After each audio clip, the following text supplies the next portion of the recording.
Mesdames et messieurs, nous voici devant vous pour vous présenter le projet Hugo Colonne, fruit de plusieurs mois de travail, d'études et de réflexion. Un projet qui doit répondre aux attentes d'un nombre croissant de Corses qui placent aujourd'hui en nous leur confiance et leurs espoirs.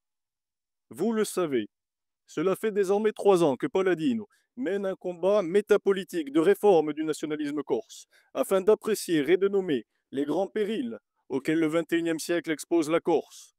Ce que nous vous présentons aujourd'hui, ce sont nos remèdes, nos solutions, à ces mots que d'autres peinent encore à simplement qualifier. Ce projet, nous avons souhaité lui conférer une autorité juridique, en le soumettant à l'expertise de l'un des plus grands constitutionnalistes contemporains, Frédéric Rouvillois, professeur émérite de l'Université Paris-Cité, qui s'est livré à une minutieuse analyse des mesures qu'il comporte afin d'en préciser les conditions de réalisation. Sans surprise, une partie d'entre elles induiront simplement l'entrée en vigueur de lois nouvelles, tandis que d'autres induiront de nombreuses révisions constitutionnelles plus ou moins ambitieuses. Ces éléments ont naturellement été intégrés au texte. Dans un souci de transparence politique et d'honnêteté intellectuelle, ils ont affermi notre conviction, selon laquelle aucune entrave juridique n'est à même d'interdire la progression d'une volonté politique qui se généralise au sein d'un peuple. Procédant d'une démarche holistique, notre projet consacre une conception inédite de l'autonomie au principe de laquelle s'impose la nécessité de reconnaître et de préserver le peuple corse. Par le concept de peuple, nous désignons l'ethnie établie sur cette terre depuis plusieurs siècles, que seul le droit du sang et un statut assumé de descendant permettront de désigner. La reconnaissance du peuple corse ainsi défini, ne pouvant faire l'économie d'une profonde considération à l'égard des éléments civilisationnels qui lui offrirent sa continuité historique, notre souhait est de voir également consacrer ses racines chrétiennes, romaines et helléniques. La Corse devra ainsi disposer de compétences législatives lui permettant d'assurer la protection de ses traditions et le maintien de la présence de symboles chrétiens dans l'espace public. Enfin, de manière pragmatique mais impérieuse, nous réclamons un statut fiscal spécifique qui, entre autres intérêts politiques et économiques, devra garantir aux descendants corses la possibilité de transmettre à leurs héritiers leurs biens fonciers et immobiliers.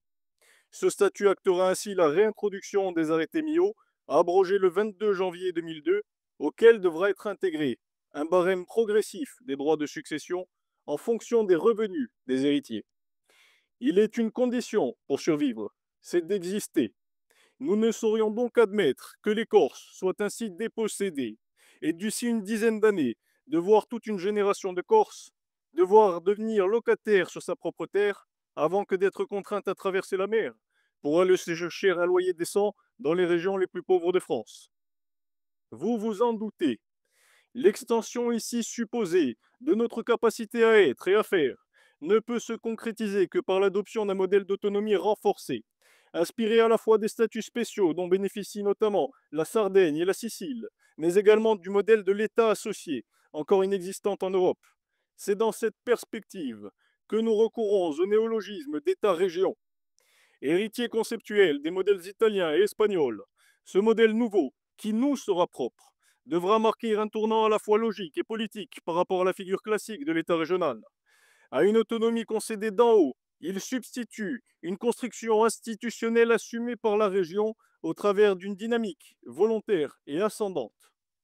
L'État-région autorise par là même la conceptualisation d'un degré d'autonomie voisin du modèle de l'État associé, tout en affirmant explicitement une discontinuité avec les revendications indépendantistes historiquement rattachées à ce dernier.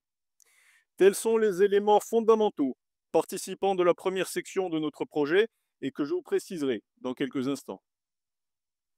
Sa deuxième partie dresse quant à elle nos mesures programmatiques et stratégiques en matière d'économie, de lutte contre la pauvreté, d'éducation, de démographie, de mobilité, mais également de diplomatie. Parmi ces mesures, une révision de la TVA appliquée sur l'île qui compensera les frais de transport et d'importation dont pâtissent nos entreprises et augmentera le pouvoir d'achat des Corses. Des mesures fiscales ciblées devant favoriser l'entrepreneuriat et l'emploi.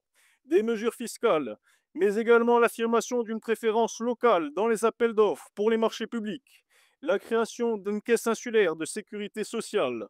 Mais encore, l'inauguration du magistère de la Corse pilier de la refonte du système éducatif insulaire, la formation d'une élite intellectuelle enracinée au sein du lycée des grands destins, un plan démographique pour la Corse devant permettre de relancer un taux de natalité aujourd'hui effondré, et bien sûr, une authentique politique diasporique favorisant les projets de retour portés par certains Corses dont les parcours humains, académiques et professionnels viendront enrichir notre terre.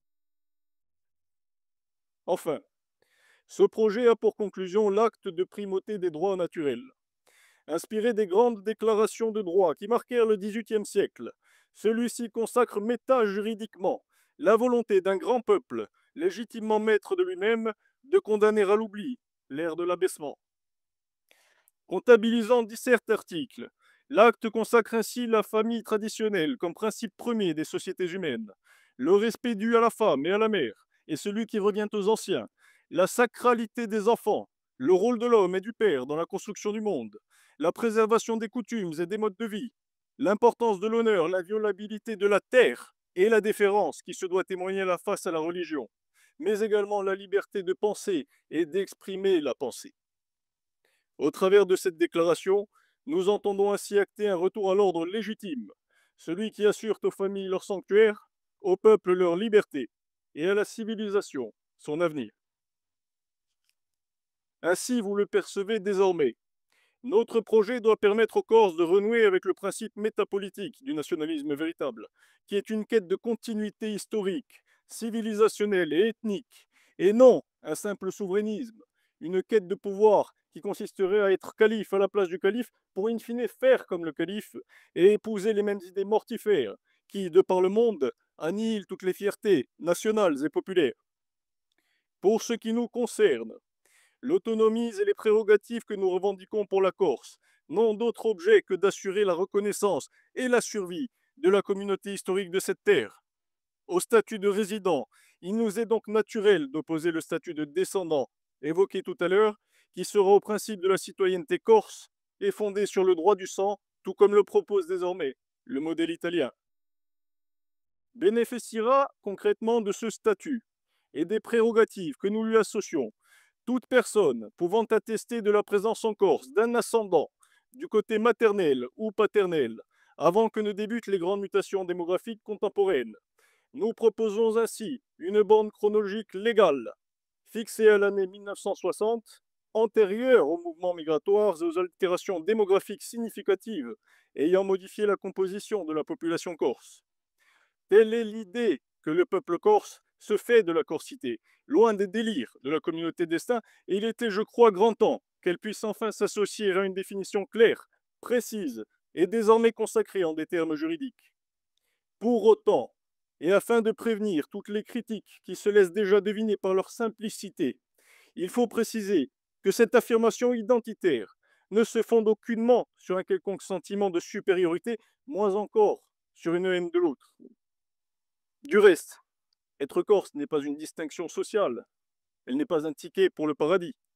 Mais enfin, la Corse serait-elle toujours la Corse si les descendants des hommes et des femmes qui vécurent sur cette terre durant des siècles s'y retrouvaient en sous-nombre ou littéralement remplacés par d'autres dont il faudrait se réjouir qu'ils baragouinent quelques mots dans notre langue, les mêmes qui, de par le monde, aiment et respectent la Corse pour les Corses, se réjouiront-ils de ce bouleversement qui n'aura finalement coûté que le silence imposé par la moraline diffusée dans les salons parisiens et ses éclaboussures locales?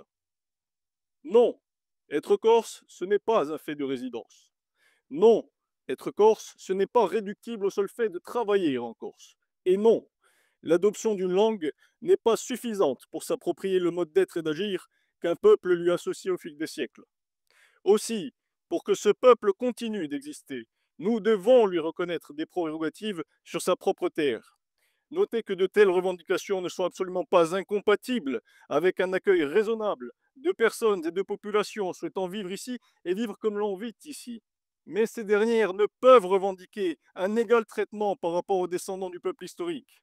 La chose tient du bon sens et semblerait naturelle dans toute contrée du monde ayant été préservée de la culpatie occidentale, cette culpabilité maladive qui interdit aujourd'hui à bien des peuples la fierté de soi et la continuation de soi. Pour ce qui nous concerne, nous assumons parfaitement que l'accès à la propriété, à l'entrepreneuriat, à l'emploi, mais également aux avantages d'une politique nataliste assumée, soient prioritairement accordés aux descendants corses. Tout ceci, me direz-vous, est inconcevable en l'état, et vous aurez tout à fait raison. Cela est inconcevable d'abord parce que nos élus ne revendiquent rien d'aussi ambitieux au travers du processus Beauvau. Ensuite, parce que ce n'est pas d'un tel gouvernement qu'il l'aurait pu obtenir. Et enfin, parce qu'en effet, l'organisation de l'État français a historiquement pris assis sur une centralisation du pouvoir et une certaine idée de la nation qui semble entraver de telles politiques régionalistes. C'est ce seul constat, à la vérité, qui a poussé de nombreux nationalistes à épouser la stratégie tiers-mondiste. Aujourd'hui, nous leur disons qu'elle n'est définitivement pas la bonne, et nous les appelons à nous rejoindre dans un combat nouveau. Étant désormais entendu que de solution corse-corse, il n'en existe point, étant également démontré que notre salut ne peut venir des partis de gauche ou du centre, tous deux hostiles aux revendications identitaires dès lors que celles-ci émanent de l'Occident, étant enfin acté le virage droitiste des grands peuples d'Europe, abandonnons définitivement ce prisme victimaire qui nous interdit de lier des amitiés, de construire des alliances salutaires en France et ailleurs, avec des partis de droite conservatrices qui partagent nos préoccupations, sont à même de comprendre notre projet, d'en reconnaître la légitimité et d'en épouser les principes. Posons-nous en partenaire stratégique plutôt qu'en quémandeur vis-à-vis de ces partis aux portes du pouvoir ou l'ayant déjà acquis dans leur pays. Pour cela, il faut une volonté politique, mais également un projet sérieux et une stratégie concrète. Oubliez les concepts vitrines et les discours creux pour assumer une véritable vision. Telle est notre démarche en promouvant ce modèle d'autonomie inédite en Europe que représentera l'État-région. Celui-ci se verra conférer un pouvoir législatif autonome, des compétences exécutives extraordinaires, susceptibles de mettre en place une politique de sauvegarde identitaire, mais également un contrôle de l'accès à notre territoire et la liberté de se choisir sa propre politique migratoire. Concentrons ainsi tous les moyens dont dispose un État pour s'assurer la continuation de sa nation. Notre modèle assume pourtant une limitation de ses compétences aux seules matières non régaliennes. Cette limitation étant de facto, vous l'avez compris, induite par le concept de région qui rompt définitivement avec toute logique indépendantiste. Vous le constatez donc, nous n'avons pas la folie de grandeur qui nous sont inaccessibles. Par contraste, nous évoquions la dynamique volontaire et ascendante de l'État-région. Celle-ci est fondamentale, puisque c'est d'elle que nous obtiendrons la légitimité véritable qu'il nous faut pour ce projet. Nous ne saurions raisonnablement pas nous retrouver demain à la table d'un gouvernement auquel nous demanderions de définir pour nous l'autonomie que nous voulons pour notre peuple. Aussi s'agit-il d'être crédible, et ce de deux manières. Tout d'abord, en concédant que l'adoption d'un tel modèle ne peut procéder d'un tour de magie politique. C'est la raison pour laquelle nous avons introduit au sein du projet un véritable processus d'autonomisation, procédant d'une jurisprudence évolutive, d'un droit souple, compatible avec des dispositions expérimentales en matière de gestion de compétences. Certes, l'autonomie se décrète, mais sa construction, elle, nécessite un tel espace-temps juridiquement établi. La seconde crédibilité, c'est celle qui est la plus nécessaire et c'est celle qui prend assise sur la confiance du peuple. Une confiance qui ne se peut obtenir que par la transparence dont nous prétendons faire preuve ici et que nous opposons volontiers à cet effet boîte noire que nous déplorons dans l'actuel processus. J'ajouterai qu'il est temps d'assimiler les exigences élémentaires de toute diplomatie. Ce que veut notre peuple, nous ne l'obtiendrons pas en entretenant un ressentiment convenu à l'égard de la France, dont les accents sonnent souvent plus forts que les raisons qui les justifient. Au fond, il n'est pas étonnant que les mêmes qui, depuis des décennies, n'ont supporté qu'une définition négative de l'identité, selon laquelle être corse se réduirait presque à être non-français. Il n'est pas étonnant, disais-je, qu'ils aient également oublié le projet ethnique que devrait consacrer notre autonomie et la nécessité d'incarner une posture diplomatique à la hauteur de cet enjeu décisif. Et puisque la raison trouve sa plus belle définition dans le discernement, actons définitivement cette distinction fondamentale qui se doit établir entre la France, l'État républicain et le jacobinisme. Ce que nous déplorons, c'est cette centralisation du pouvoir français, véritable hérésie institutionnelle dans le paysage européen qui interdit de recourir au bon sens de la subsidiarité. Et ce qui a justifié et légitimé l'apparition du nationalisme moderne, ce sont les injustices dont l'État s'est rendu coupable à l'égard de la Corse à partir des années 60. Mais à ces seuls éléments ne peut se réduire la définition que l'on se fait de la France et de notre relation à ce pays millénaire. Car non, nous n'éprouvons aucune difficulté à reconnaître des liens évidents avec une nation née d'un baptême, celui de Clovis, continuateur de Rome suite à la chute de son empire. Pas plus que nous n'en éprouvons à reconnaître et à aimer la pugnacité patriotique de Charles Martel, la grandeur de Charlemagne, la justice de Saint-Louis, la chevalerie de Bayard, la foi de Charette et le courage de De Gaulle. Et de même, se tissent naturellement entre nous et les Français encore attachés à leurs terres, à leurs identités propres et à leurs traditions, ce que les Grecs appelaient communément la filia, l'amitié sincère et naturelle. Par contraste, il nous est définitivement impossible de nous associer aux individus déracinés que produisent les grands centres urbains français, destructeurs de leur propre civilisation, autodéfinis comme déconstruits, dont certains semblent pourtant épouser la cause et n'hésitent pas en période électorale à parrainer le représentant politique dont ils espèrent, très curieusement, obtenir notre autonomie. Notre peuple mérite mieux que tout cela. Et nous voici, prêts à reprendre en main sa destinée. Alors que la Corse a récemment célébré le 300e anniversaire de Pasquale Paoli, père de sa nation et figure majeure des Lumières européennes, et tandis que la France observe une accélération de son histoire, qui dans les mois et années à venir l'appellera à des choix décisifs et vitaux, nous entendons projeter sur l'horizon des nations l'éclat de cette destinée. Jamais la Corse ne s'est livrée sans combat à l'oubli, ni aux forces dissolvantes du temps. Elle a résisté, portée par la foi de ses ancêtres, et la permanence d'un esprit forgé dans l'épreuve et la grandeur. Le projet que nous portons ne relève ni de la revendication stérile, ni de la nostalgie d'un âge révolu. Il est l'expression d'une nécessité historique, celle de préserver ce que nous sommes, non pas par repli, mais par fidélité à une filiation plus ancienne que les institutions qui nous administrent. Il ne s'agit pas de quémander, mais de restaurer. Il ne s'agit pas d'obtenir, mais de rétablir. Non, il n'appartient pas aux Corses de se fondre dans une indistinction généralisée et de céder leur héritage aux marées mouvantes d'une époque sans racines. Nous avons le devoir de nous tenir debout, de refuser la dilution et d'imposer à ceux qui en doutent encore une vérité inexorable. Le peuple corse existe et il ne consentira pas à disparaître. L'heure est venue d'affirmer ce que nous sommes, librement et irrévocablement.